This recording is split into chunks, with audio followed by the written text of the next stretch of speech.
So here is diode as a full wave rectifier. Your topic 2, that was 9B1. This is 9B2 lecture. Diode as a full wave rectifier. So there is one basic difference in the transformer we are using for full wave rectifier. Your transformer is now center tap transformer. Center tap transformer means a wire from center is also coming, which we are considering at 0, and corresponding to this 0 potential, your A will become positive and negative, or negative and positive as per positive and negative half cycles respectively.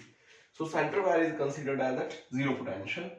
With respect to the center wire, A becomes positive and B negative when positive half cycle is there, and A negative, B positive when negative half cycle is there, because in half cycle we are observing the voltage of A point only. The second difference in full wave rectifier, we are using two diodes rather than one.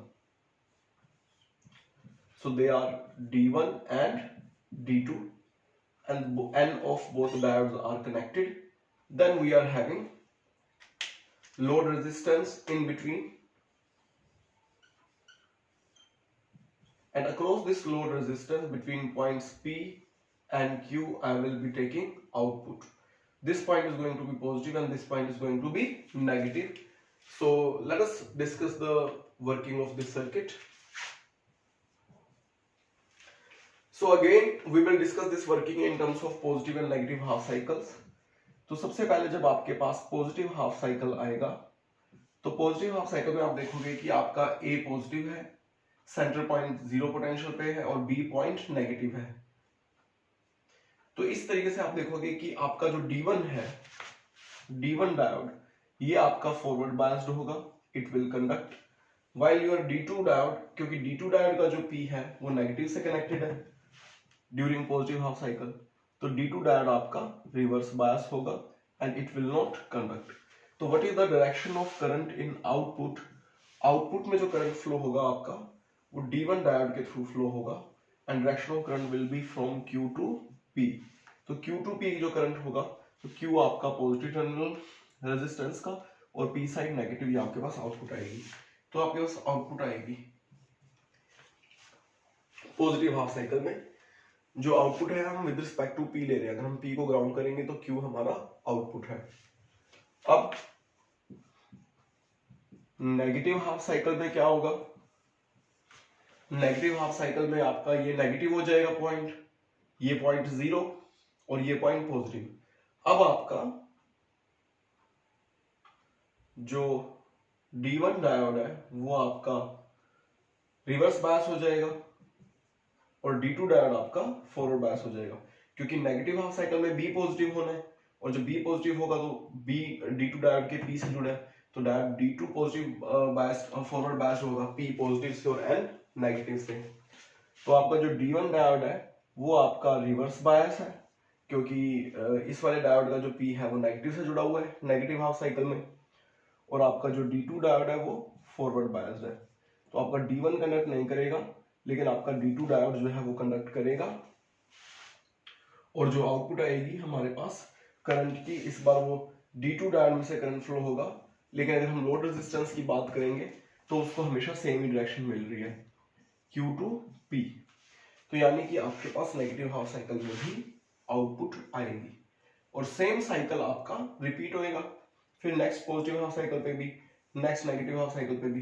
तो इस तरीके से आपका जो है half wave में आपका सिर्फ पॉजिटिव हाफ साइकिल पे आउटपुट आ रहा था, लेकिन फुल वेव रेक्टिफायर में आपका दोनों साइकिल्स पे, पॉजिटिव हाफ साइकिल पे भी आउटपुट आएगा और नेगेटिव हाफ साइकिल पे भी आउटपुट आएगा. तो फुल वेव आपको आउटपुट में मिलेगी, इसलिए हम इसको बोलते हैं full wave rectifier. The working is quite easy, you can explain it very easily if you will differentiate it in terms of positive half cycle and negative half cycle, and then you can mention which diode is forward biased and which diode is reverse biased. In both the cases, current will flow from Q to P.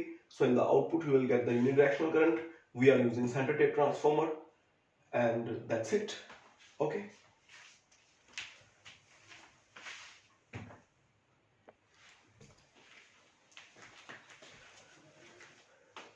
Next है हमारे पास special purpose diodes. तो इनके अंदर हमारे पास सबसे पहला जो diode है वो है फोटो डायोड। तो फोटो डायोड का पहले मैं आपको सिंबल बता दूं। फोटो डायोड का सिंबल आपका नॉर्मल डायोड के सिंबल की तरह है, लेकिन इस पे हम बस इंसिडेंट रेडिएशन को इनवर्ट दिखाएंगे। तो that is the symbol for photo diode. Photo diode होता क्या है? फोटो डायोड को हम रिवर्स बायस कॉन्फ़िगरेशन के अंदर अटैच करते हैं,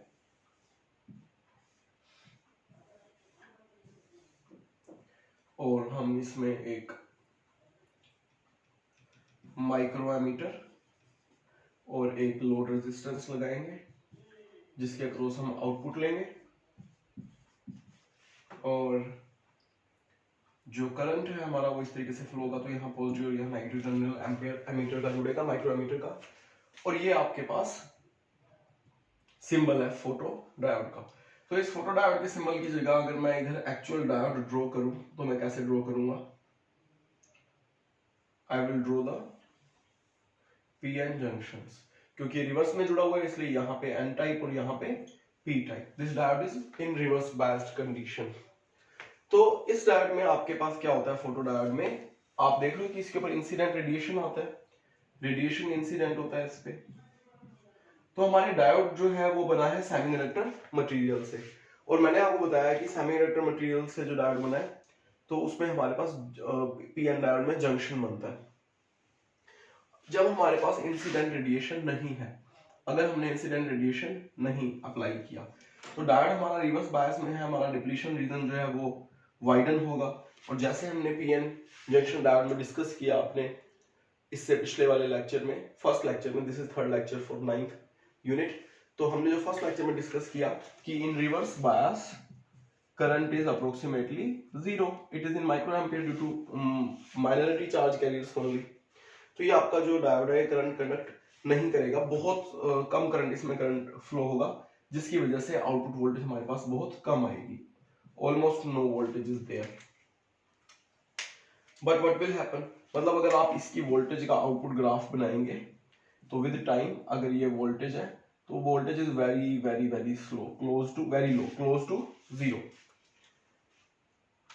suppose at particular time t is equal to t, आपने इंसिडेंट रेडिएशन अलाउ किया जंक्शन पे, लाइट पड़ी डायोड पे। तो जैसे लाइट फोटोन्स आएंगे लाइट पे, इसलिए इसको हम क्या बोलते हैं? फोटो डायोड बोलते हैं। तो जैसे ही लाइट आएगी डायोड पे, तो आपको पता है कि फोटोन की एनर्जी कितनी होती है? h nu। This energy will be used for generating electron hole pair. तो जंक्शन में जब आपकी इलेक्ट्रॉन होल पेयर जनरेट होगी, तो इलेक्ट्रॉन होल पेयर जनरेट होते ही आपका जो इलेक्ट्रॉन है वो लेफ्ट को चला जाएगा और जो आपका होल है वो राइट को चला जाएगा, और दोनों के चलने की वजह से करंट सर्किट के अंदर चलना स्टार्ट होगा।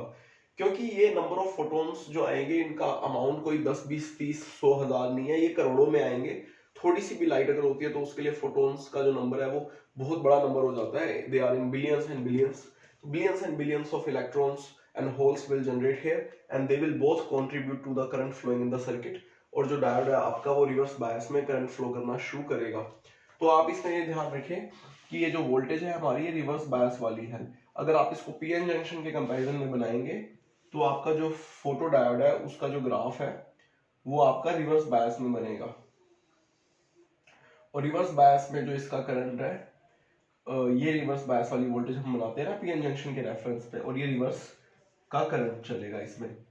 तो ये जो आपका फोटो डायोड है ये रिवर्स बायस में काम करता है, इसका ग्राफ जो है वो थर्ड क्वाड्रेंट में बनता है। अगर आप मेंशन कर देंगे कि ये रिवर्स बायस्ड है, फिर आप इसको फर्स्ट में भी ड्रॉ करके दिखा सकते हैं। तो जैसे ही फोटोन्स इसके ऊपर स्ट्राइक करेंगे, इलेक्ट्रॉन और होल पेयर्स बहुत सारे जनरेट होंगे which will contribute to the flow of current, और सर्किट में करंट फ्लो करने लग जाएगा।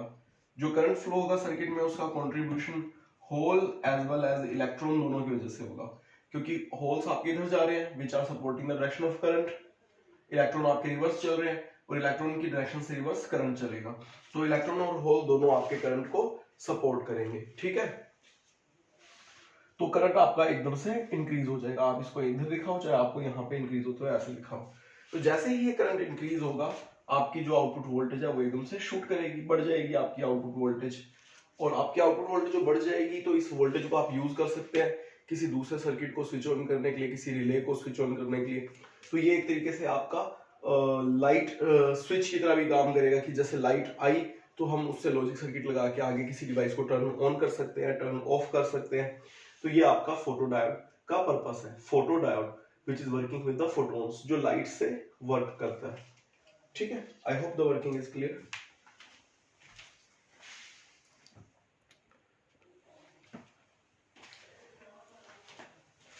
नेक्स्ट डायोड हमारे पास जो है वो कौन सा डायोड है हमारे पास, लाइट एमिटिंग डायोड।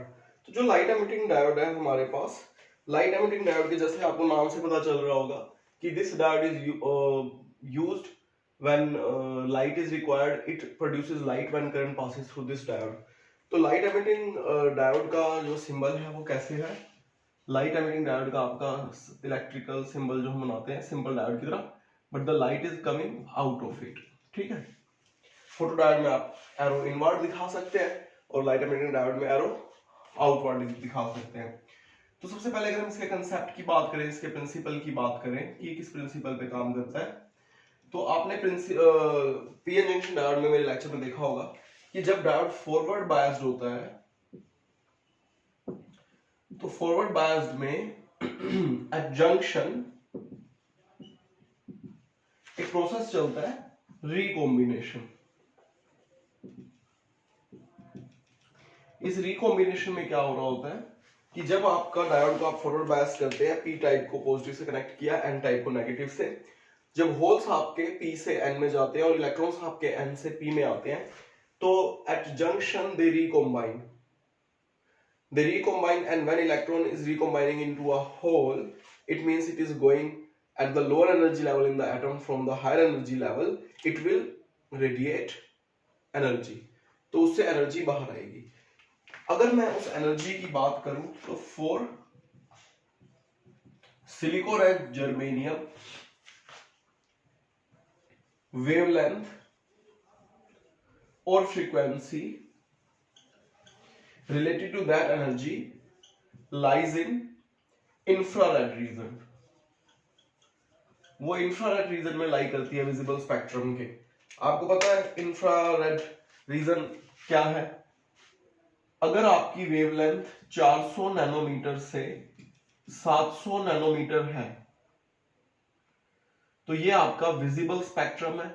अगर आपकी वेवलेंथ 700 नैनोमीटर से बड़ी है तो ये आपका इंफ्रारेड रीजन है, और अगर वेवलेंथ 400 नैनोमीटर से कम है तो ये आपका अल्ट्रावायलेट रीजन है। तो हम अगर सिलिकॉन और जर्मेनियम की बात करें तो हमारी जो वेवलेंथ है वो 700 नैनोमीटर से ज्यादा होती है, वो उस इंफ्रारेड रीजन में लाई करती है। हमें डायोड हीट होता हुआ फील होएगा when current is flowing through the diode, diode will get heated, लेकिन वो लाइट हमें उसमें से नजर नहीं आएगी क्योंकि वो जो फ्रीक्वेंसी है लाइट की, जो वेवलेंथ है लाइट की बाहर आएगी, वो आपने 8th यूनिट में पढ़ा होगा एटम्स एंड न्यूक्लियाई में, एटम्स वाले चैप्टर में, कि वो जो एनर्जी है वो डिपेंड करती है एटॉमिक नंबर पे, वो डिपेंड करती है जंप पे कि कौन से शेल में इलेक्ट्रॉन वापस आया है। Lemon burger partial bracket P fund वाला आपने टॉपिक पढ़ा होगा। तो अगर हम मटेरियल के ऊपर डिपेंड करता है कि कौन से वेवलेंथ की लाइट बाहर आएगी जब इलेक्ट्रॉन होल रिकॉम्बिनेशन होगा, that is the core principle. So instead of silicon and germanium, if I'll use gallium phosphorus और gallium arsenic phosphorus, अगर मैं इनके कॉम्बिनेशन यूज करता हूं तो जो मेरा लैम्डा है it will come in range 400 to 700 nanometre.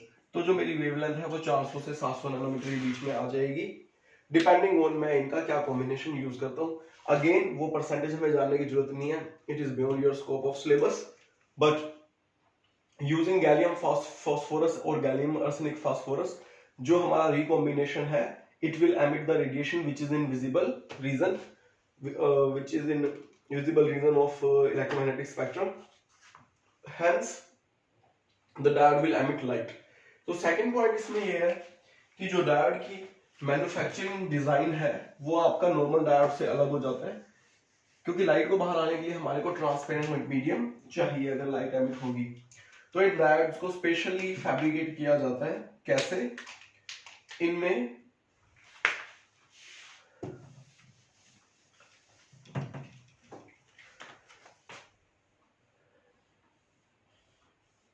एक कट बनाया जाता है इस तरीके से पी टाइप और एन टाइप सेमीकंडक्टर के बीच में। ये पी टाइप सेमीकंडक्टर है और ये एन टाइप सेमीकंडक्टर है। इसे हमने बैटरी से कनेक्ट कर दिया, पॉजिटिव नेगेटिव, और प्रॉपर वोल्टेज हमने सप्लाई की। डायोड फॉरवर्ड बायस्ड है। यहाँ पे हमारा इलेक्ट्रॉन होल कॉम्बिनेशन होगा, रिकॉम्बिनेशन इस जगह पे।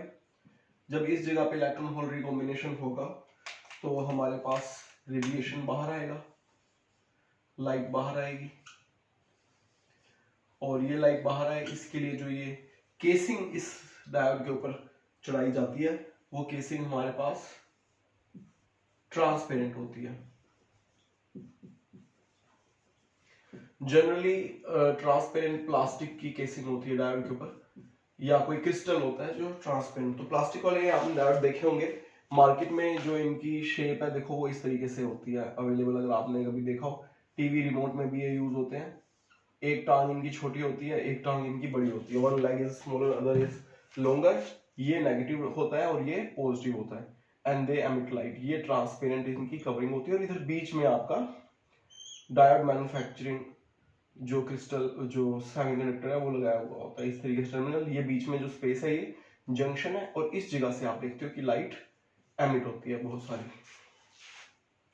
जो एलईडीज होते हैं इनकी एफिशिएंसी आपकी नॉर्मल जो आपके बल्ब है फिलामेंट वाले जो पहले यूज होते थे, अब तो बहुत कम हो गए यूज। अब तो सीएफएल और एलईडीज ऑलरेडी आ चुके हैं मार्केट में, तो उनके मुकाबले ये कम पावर कंज्यूम करते हैं और इनकी लाइट एफिशिएंसी ज्यादा होती है।